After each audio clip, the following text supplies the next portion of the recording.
what we're going to cover in this module. So the first section that we're going to cover is controls.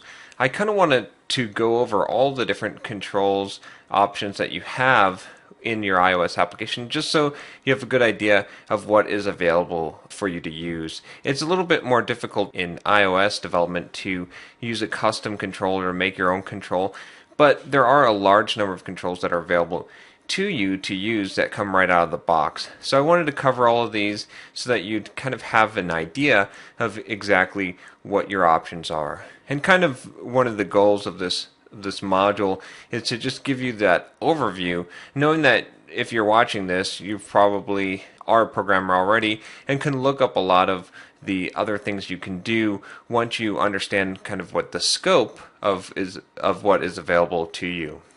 So in the first section, we will cover some controls: the label, the button, the segmented control, and the text field. And then you can see in this slide that in each successive part we'll cover about 4 more controls. And we'll cover almost all of the controls that are available in iOS, but we will leave out a few of them. Some of the ones that we're going to leave out we'll cover in the next course, the second part of this course, where we'll get into some more advanced topics. And a few of the other controls are things like the map control, where we would really want to dedicate a large amount of time to talk about that control. But most of the basic controls we will be covering here.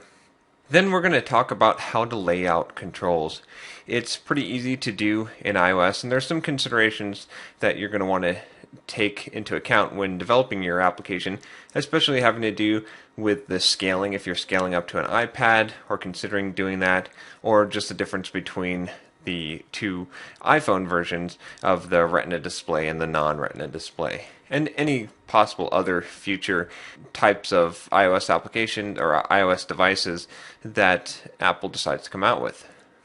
Then we're going to talk about the file owner and the first responder, and this is just one of those things that you'll see in Interface Builder, and it confuses a lot of people, so I wanted to clear this up so that you'll understand what these 2 things are and how you're going to use them in your application.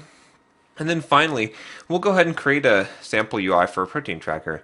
You'll find this is really easy to do in Interface Builder because we don't have to do a flow type of layout. We can just basically position the controls on the page and know that they are going to show up in the right place. And that's one of the benefits of having such a limited platform and only having a small number of devices to support when we're developing iOS applications.